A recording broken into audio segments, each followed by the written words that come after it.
Hi friends, आज पढ़ेंगे हम लोग 10th क्लास का बायोलॉजी चैप्टर नंबर 2 पौधे में श्वसन। हमने श्वसन के बारे में पढ़ लिया था कि श्वसन किसको कहा जाता है, वायवीय श्वसन के प्रकार कितने होते हैं, वायवीय श्वसन क्या है, अवायवीय श्वसन क्या है, हमने पढ़ लिया था। और हाँ, जो नहीं पढ़े हैं वो जाकर के प्लेलिस्ट में देख सकते हैं वीडियो को, उसके बाद ही दूसरा वीडियो देखें। तो आज पढ़ेंगे कि पौधों में श्वसन कैसे होता है। तो पौधे में जो श्वसन होता है वह विसरण के द्वारा होता है, मतलब सीधे वायुमंडल से श्वसन ऑक्सीजन को लेते हैं और कार्बन डाइऑक्साइड को छोड़ते हैं, तो सीधे विसरण के द्वारा होता है। तो यहाँ पे लिखा गया है कि पौधों में श्वसन गैसों का आदान प्रदान शरीर के सतह द्वारा विसरण की क्रिया से होता है। और किसके किसके द्वारा होता है, तो यह जो श्वसन है वह जड़ के द्वारा, रंध्र के द्वारा तथा तना पर स्थित वात रंध्रों से होता है। जो विसरण की क्रिया के द्वारा श्वसन होता है वह पौधे के प्रत्येक भाग के द्वारा अलग अलग श्वसन किया जाता है। जैसे तना के द्वारा अलग श्वसन किया जाएगा, पत्ती के द्वारा होता है, जड़ के द्वारा होता है, सबके द्वारा श्वसन होता है। तो यहाँ पे फिगर बनाए हैं, एक पौधा है, तो पौधा के जो बीच वाला जड़ होता है उसको मूल रोम कहा जाता है, और मूल रोम में ही रहती है एपिडर्मल कोशिका। एपिडर्मल कोशिका के द्वारा ही जो जड़ होती है वह विसरण की क्रिया करती है, मतलब श्वसन की क्रिया करती है विसरण के माध्यम की। मतलब जड़ में, जमीन में से ऑक्सीजन को लेती है और कार्बन डाइऑक्साइड को छोड़ती है विसरण के द्वारा। इनमें परिवहन नहीं होता है, यहाँ श्वसन गैसों का इसमें परिवहन नहीं होता है, एक जगह से दूसरी जगह ढो करके नहीं लिया जाता है।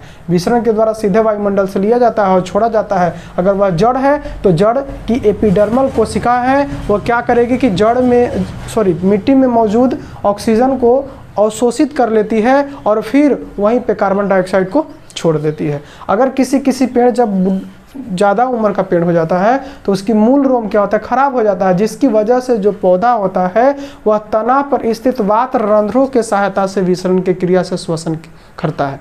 ठीक है, तो पत्ती के द्वारा श्वसन होता है रंध्रों के माध्यम से, तना के द्वारा श्वसन होता है वात रंध्रों के माध्यम से, और जड़ के द्वारा भी श्वसन होता है एपिडर्मल कोशिका के माध्यम से। तो यहाँ पे लिखा गया है कि पौधों में श्वसन क्या है, तो पौधों में श्वसन गैसों का आदान प्रदान शरीर के सतह द्वारा विसरण की क्रिया से होता है। और यह जो श्वसन है वो जड़, रंध्र तथा तना पर स्थित वात रंध्रों से होता है, मतलब पौधे के प्रत्येक भाग से अलग अलग श्वसन होता है। अब हम देखेंगे कि पौधे में जो श्वसन हो जंतुओं में श्वसन से किस प्रकार से भिन्न है। पौधे में जो श्वसन कर रहे हैं और जंतु जो श्वसन कर रहे हैं वह किस प्रकार से भिन्न है। तो चलते हैं देखते हैं कि पौधों में जो हम बताएं कि पौधे के प्रत्येक भाग, जैसे जड़ हो गया, तना हो गया, ठीक ना, और पत्ती हो गया, उसमें अलग अलग श्वसन होता है। लेकिन जंतुओं में ऐसा नहीं होता है। जैसे श्वसन करना है तो श्वसन हमारे नाक से ही स्टार्ट होता है, सांस हम नाके से लेते हैं, ठीक ना। अलग अलग हाथ से श्वसन नहीं करते हैं, पैर से नहीं लेते हैं तो सिर्फ नाक से श्वसन करते हैं, मतलब सांस लेते हैं, अंदर करते हैं। दूसरा कि जंतुओं की तरह पौधों में श्वसन गैसों का परिवहन नहीं होता है। जैसे में हम लोग में क्या है कि अगर हम सांस ले रहे हैं तो यहाँ से हवा को फेफड़ा में ले जाया जाता है, परिवहन किया जाता है, लेकिन पौधों में ऐसा नहीं होता है। पौधे वातावरण से सीधे लेते हैं और विसरण की क्रिया के द्वारा छोड़ते हैं। तो अपना जो श्वसन है वह विसरण के द्वारा करते हैं और एक जगह से दूसरी जगह उनका परिवहन नहीं होता है। और पौधों में जो श्वसन है वो जंतुओं की अपेक्षा धीमी होती है। मतलब कहने का मतलब है कि हम में जो श्वसन की दर है वह तेजी से होता है और पेड़ पौधों में श्वसन की दर होता है वह कम होता है, धीमे धीमे होता है।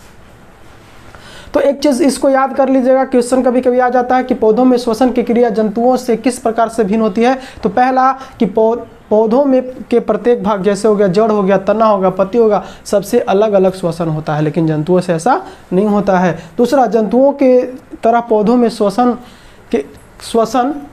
गैसों का परिवहन नहीं होता, मतलब एक जगह से दूसरी जगह गैस नहीं जाता है। और जो पौधों में जो श्वसन की गति है वह जंतुओं से धीमी होती है, ये चीज़ याद रखिएगा। उसके बाद थोड़ा सा नोट्स पॉइंट है कि दिन में श्वसन से निकलने वाला CO2 गैसों का उपयोग पौधे प्रकाश संश्लेषण में करते हैं, जबकि रात्रि में प्रकाश संश्लेषण की क्रिया नहीं होती है।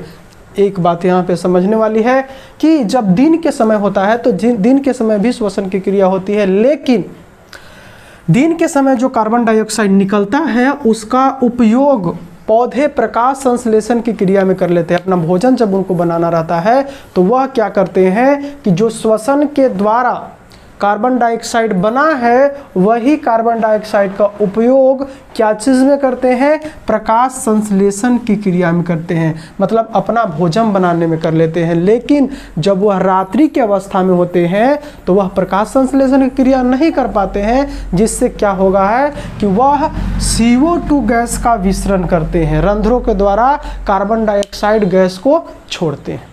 तो याद रखिएगा कि जब हम रात के समय किसी पेड़ से होकर के गुजरते हैं तो वहाँ का जो वातावरण होता है उस जगह का वो क्या होता है, थोड़ा सा गर्म होता है। क्यों होता है? क्योंकि वहाँ पे कार्बन डाइऑक्साइड की मात्रा ज़्यादा होती है। श्वसन जब पेड़ करता है तो वह कार्बन डाइऑक्साइड ही छोड़ता है। लेकिन दिन में क्यों नहीं होता है? तो दिन के समय वह प्रकाश संश्लेषण की क्रिया करता है, और जब प्रकाश संश्लेषण की क्रिया करता है तो जो कार्बन डाइऑक्साइड बनता है श्वसन में उसका उपयोग वह कर लेता है अपना भोजन को बनाने में, इसलिए कार्बन डाइऑक्साइड को नहीं छोड़ता है। लेकिन रात्रि में वह जब भोजन नहीं बना रहा होता है तो कार्बन डाइऑक्साइड को वायुमंडल में छोड़ता है। बात को याद रखिएगा। और एक चीज़ कि जड़ के द्वारा जो मूल एक चीज़ कभी कभी आ जाता है कि जलीय पौधा कैसे श्वसन करते हैं। जो जल के अंदर रहने वाले जो पौधा होते हैं तो वह क्या करते हैं कि जल में क्या है, H2O है, H2O, यानी कि इसमें ऑक्सीजन भी है जल में। तो क्या करते हैं कि जलीय पौधे होते हैं वह जल में से ही ऑक्सीजन को शोषित कर लेते हैं और कार्बन डाइऑक्साइड को छोड़ देते हैं, यानी कि जलीय श्वसन वो लोग करते हैं, जल में श्वसन करते हैं। तो एक बार इसको स्क्रीनशॉट ले लीजिए, उसके बाद यहाँ से आगे चलते हैं। जंतुओं में गैसों का आदान प्रदान कैसे होगा, मतलब जो जंतु हैं वह श्वसन की क्रिया कैसे करते हैं। तो जैसे जंतु को देखा जाए तो जब निम्न श्रेणी के जंतुएं हैं, एक कोशिकीय जीव हैं, जैसे निम्न श्रेणी के जंतु अमीबा हो गया, पैरामीशियन हो गया, यह श्वसन की क्रिया विसरण के द्वारा करते हैं कोशिका झिल्ली के माध्यम से, ठीक ना। कोशिका झिल्ली के माध्यम से विसरण के द्वारा निम्न वर्ग के जो जंतु हैं, अमीबा हो गया, पैरामीशियन हो गया, यह अपना श्वसन की क्रिया करते हैं। और बहुकोशिकीय जो होता है, बहुकोशिकीय जंतु निम्न श्रेणी के, जैसे हो गया हाइड्रा, तो हाइड्रा भी श्वसन की क्रिया विसरण के द्वारा ही करता है। तो एक बात याद रखिएगा, क्वेश्चन कभी कभी आ जाता है कि अमीबा और पैरामीशियन में श्वसन कैसे होता है, विसरण के द्वारा। किसकी मदद से? कोशिका झिल्ली की मदद से। हाइड्रा में श्वसन की क्रिया किस माध्यम से होता है? तो विसरण के माध्यम से होता है। लेकिन जो उच्च श्रेणी के जंतुएं हैं, जैसे पक्षी वर्ग हो गया, मेमेलिया वर्ग हो गया, रेप्टिलिया वर्ग हो गया, तो इसमें श्वसन करने के लिए एक विशेष अंग पाया जाता है जिसको कहा जाता है श्वसन अंग। तो जंतुओं में 3 प्रकार के श्वसन अंग पाए जाते हैं। एक होता है श्वास नली या ट्रैकिया की मदद से श्वसन करते हैं। एक जो जंतु होते हैं वह गिल्स से करते हैं, और कुछ जंतु होते हैं वह फेफड़े से श्वसन की क्रिया करते हैं। तो अब देखेंगे कि श्वास नली से श्वसन की क्रिया कौन करते हैं। तो श्वास नली से श्वसन की क्रिया कीट पतंग करते हैं। जो कीट होते हैं वे श्वसन की क्रिया श्वास नली या ट्रैकिया के माध्यम से करते हैं। क्या करते हैं कि देखिए ये वाला ट्रैकिया है, इसी के मदद से क्या करते हैं, श्वसन की क्रिया करते हैं। क्या होता है, जो श्वास रंध्र होता है यहाँ से ऑक्सीजन को लिया जाता है O2 को, और उसको भेज दिया जाता है ट्रैकिया में, और यहाँ से जब श्वसन हो जाता है तो फिर इसको विसरण के द्वारा ही वातावरण में छोड़ दिया जाता है। मतलब इसमें विसरण के द्वारा श्वसन होता है। किसके माध्यम से? ट्रैकिया के माध्यम से। वायुमंडल से ऑक्सीजन को लिया जाता है, कार्बन डाइऑक्साइड को छोड़ा जाता है। अब यहाँ पे क्वेश्चन कभी कभी आ जाता है कि यहाँ से श्वास रंध्र से तो ऑक्सीजन लिया जा रहा है, इसको छोड़ा जा, और यहाँ से श्वसन की क्रिया हो जा रहा है तो कार्बन डाइऑक्साइड को छोड़ा जा रहा है। तो परिवहन क्यों नहीं हो रहा है यहाँ से लेके यहाँ तक? तो परिवहन होने के लिए रक्त में हमको चाहिए हीमोग्लोबिन, Hb चाहिए, ठीक ना। तो जो कीट पतंग होते हैं उनके खून में, रक्त में हीमोग्लोबिन नहीं पाया जाता है, जिसके कारण ऑक्सीजन का परिवहन नहीं होता है। यहाँ पे श्वसन विसरण के द्वारा ही हो जाता है। तो जो कीड़े मकोड़े होते हैं उनमें श्वसन ट्रैकिया के माध्यम से होता है। तो क्वेश्चन आ जाता है कि ट्रैकिया के माध्यम से श्वसन किस में होता है? तो लिखेंगे कि ट्रैकिया के माध्यम से श्वसन कीट पतंग में होता है। ट्रैकिया शरीर के भीतर अत्यंत शाखित हवा भरी नलिकाएं होती है जो एक और शरीर के सतह पर श्वास रंध्र नामक छिद्रों के द्वारा खुलती है। यह क्या होती है कि एक ओर तो श्वास रंध्र में खुलती है, जबकि दूसरा क्या किस में होती है, शरीर के अंदर खुलती है। तो इस बात को याद रख लेना है कि श्वास नली या ट्रैकिया के द्वारा जो श्वसन करते हैं, कौन करते हैं, कीट पतंग करते हैं। और वह किस क्रिया के द्वारा करते हैं, विसरण की क्रिया के द्वारा करते हैं। क्यों करते हैं, क्योंकि इनमें हीमोग्लोबिन नहीं पाया जाता है, इनके रक्त में हीमोग्लोबिन नहीं पाया जाता है। दूसरा है कि गिल्स से श्वसन कौन करते हैं, तो हम जानते हैं कि जो गलफड़ा है, गिल्स है, उससे श्वसन मछली करता है।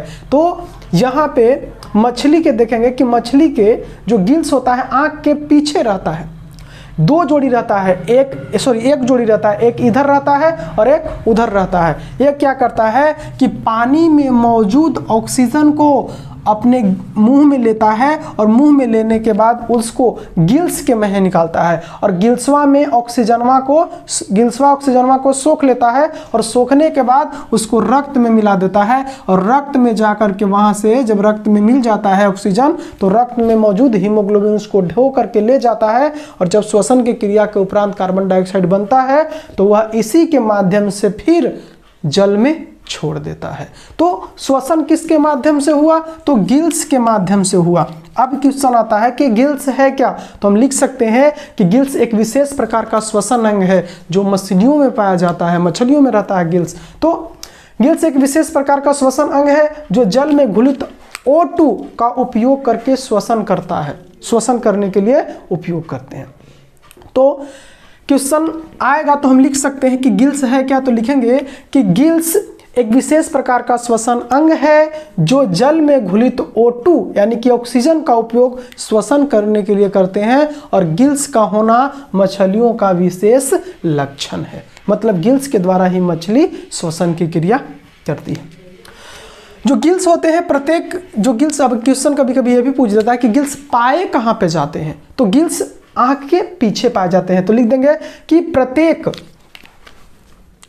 प्रत्येक मछली में गिल्स दो समूह में पाए जाते हैं, मतलब दो पाया जाता है।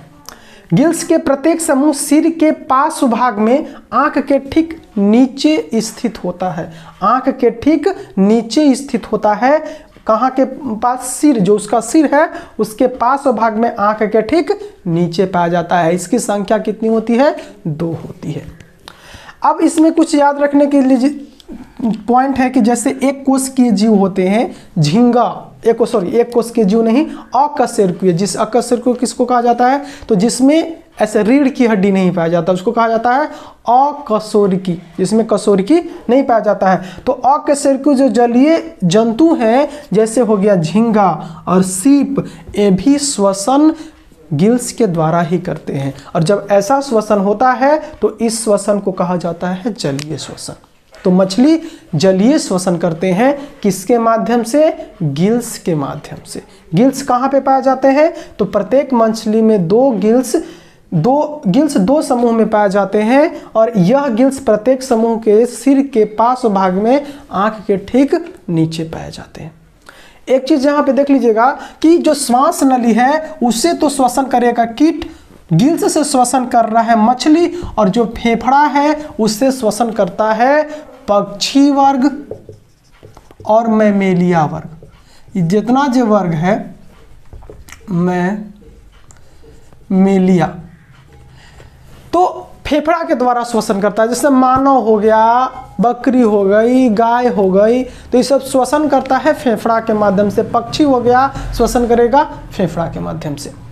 तो कभी कभी एक और क्वेश्चन आता है कि जो मेढक होता है, जब मेढक बच्चा अवस्था में रहता है, लार्वा के अवस्था में, लार्वा का मतलब क्या, जब हमने देखा होगा, कभी आपने देखा होगा कि बरसात में बेंग मछली जिसको हम लोग बोलते हैं, तो उसको जब पालते हैं ना, तो अगर बेंग मछली को आप लोग पालिएगा तो कुछ समय बाद वह बेंग बन जाता है। तो उस जो अवस्था होता है उसको कहा जाता है लार्वा। तो जब मेढक लार्वा अवस्था में रहता है, जब अपने बचपन में रहता है, तो वह सांस लेता है गिल्स से, ठीक ना। जब बचपन में रहता है मेढक लार्वा अवस्था में, तो वह सांस लेता है गिल्स में, लेकिन जैसे ही वह जवान होता है, जवानी की अवस्था में आता है, मतलब मेढक बन जाता है, तो वह सांस लेता है फेफड़ा से, ठीक ना। याद रखिएगा कि जब लार्वा अवस्था में रहता है तो गिल्स से श्वसन करता है, जब वह मेढक बन जाता है तो वह फेफड़ा से श्वसन करता है, और जब धरती के अंदर चला जाता है तो ना गिल्से से करता है ना फेफड़े से करता है, वह श्वसन की क्रिया त्वचा से करता है। त्वचा के माध्यम से ही जमीन से ऑक्सीजन को सोख लेता है और कार्बन डाइऑक्साइड को बाहर। जो बरसाती मेढक होते हैं वह जमीन के अंदर रहते हैं और अंदर ही श्वसन की क्रिया करते हैं, और जब बारिश होती है तो वह बाहर निकलते हैं। तो ये बात को याद रखिएगा कि जो मेढक होता है वह गिल्स से भी करता है, फेफड़ा से भी करता है और त्वचा से करता है। गिल्स से कब करता है? जब वह छोटा रहता है, बचपन की अवस्था में, लार्वा अवस्था में रहता है, तब करता है। फेफड़ा से कब करता है? जब वह मेढक बन जाता है, मतलब जवानी की अवस्था में रहता है, तब वह फेफड़ा से करता है, और जब जमीन के अंदर रहता है तो वह फेफड़ा से करता है। ठीक ना? तो इसको एक बार स्क्रीनशॉट ले लीजिए। उसके बाद थोड़ा सा बचा है कि फेफड़ा के द्वारा श्वसन किसमें होता है, और उसके बाद हम लोग पढ़ेंगे कि मानव में जो श्वसन है वह कैसे होता है। ठीक ना? तो एक बार इसका स्क्रीनशॉट ले लीजिए। अब हम पढ़ेंगे फेफड़ा के बारे में कि फेफड़ा के द्वारा श्वसन किसमें होता है। तो हम बताएं कि फेफड़ा के द्वारा मनुष्य में श्वसन होता है, गाय में, पक्षी वर्ग में, मगरमच्छ में, कछुआ में। ठीक ना? तो ये सब जितने जो जीव है उसमें श्वसन फेफड़ा के द्वारा होता है। तो फेफड़ा के द्वारा श्वसन उपसंवर्टिब्रेटा के जो उच्चवर्गीय जंतु हैं, तो उन जंतुओं में श्वसन के लिए फेफड़ा पाया जाता है, जो वायवीय श्वसन के उपयोग में आता है। वायवीय श्वसन करने के लिए फेफड़ा की आवश्यकता होती है। ठीक ना? तो जो उच्चवर्गीय जंतु हैं उसमें श्वसन करने के लिए फेफड़ा पाया जाता है। हम एक चीज़ और याद रखिएगा कि जो वर्ग है उपसंवर्टिब्रेटा, उसमें जो वर्ग आता है एम्फीबिया, तो एम्फीबिया वर्ग में कौन सा जीव आता है? मेढक आता है। क्वेश्चन घुमा के दे देता है, कभी पूछ देता है कि एम्फीबिया वर्ग में कौन सा जीव आता है। ऑप्शन में रहेगा मेढक, सर्प, लिजर्ड या पक्षी। तो आपको बताना है कि एम्फीबिया वर्ग में आता है मेढक। ठीक ना? तो मेढक श्वसन करता है क्या चीज से? मेढक श्वसन कर लेता है गिल्स से, त्वचा से और फेफड़ा से, तीनों से कर लेता है। हम बताए थे जस्ट इससे पहले कि जो मेढक होता है वह जब टेडफोल अवस्था में रहता है तो गिल्स से करता है, जब वह जमीन के अंदर रहता है तो त्वचा से, और जब वह पानी में रहता है या पानी के ऊपर रहता है, धरती पर रहता है, तो क्या जब पानी धरती के ऊपर रहता है तो करता है फेफड़ा से। वर्ग रेप्टिलिया में, रेप्टिलिया का मतलब रेंग के चलने वाला में कौन कौन आता है? सर्प आता है, लिजर्ड आता है, कछुआ आता है, मगरमच्छ आता है। ये बात को याद रखिएगा, क्वेश्चन पूछ देता है कि रेप्टिलिया वर्ग का प्राणी कौन सा है। ऑप्शन में रहेगा सर्प, पक्षी, मानव और रहेगा मेढक। आपको बताना है क्या चीज़ है, सर्प होगा। तो याद रखिएगा कि रेप्टिलिया जो वर्ग है वो रेप्टिलिया वर्ग में सर्प आता है, लिजर्ड आता है, कछुआ आता है, मगरमच्छ। लिजर्ड एक प्रकार का हम लोग के यहाँ पाया जाता है, एक गछही जिसको बोलते हैं, उस तरह से लिजर्ड होता है जो बड़ा अवस्था में बड़ा हो जाता है, इससे जो बड़ा साइज में रहता है उसको कहा जाता है लिजर्ड कहा जाता है। वर्ग जो एविज है उस एविज वर्ग में पक्षी का पूरा प्रजाति आता है। ठीक ना? तो एविज का मतलब समझ जाना है पक्षी। और जो मैमेलिया है, मैमेलिया वर्ग में मानव आता है, और मैमेलिया वर्ग में और प्राणी आते हैं, लेकिन मुख्य रूप से याद रखना है मानव। तो ये 4 गो एक नंबरिया कम से कम याद रख लेना है कि एम्फीबिया वर्ग में मेढक आता है, रेप्टिलिया वर्ग में सर्प, लिजर्ड, कछुआ, मगरमच्छ आता है, एविज वर्ग में पक्षी आता है, मैमेलिया वर्ग में मानव आता है। तो इतना याद रखिएगा। अगर वीडियो अच्छा लगे तो लाइक, सब्सक्राइब और कमेंट करते रहिएगा, और अपने दोस्तों के बीच शेयर करते रहिएगा। Thank you very much.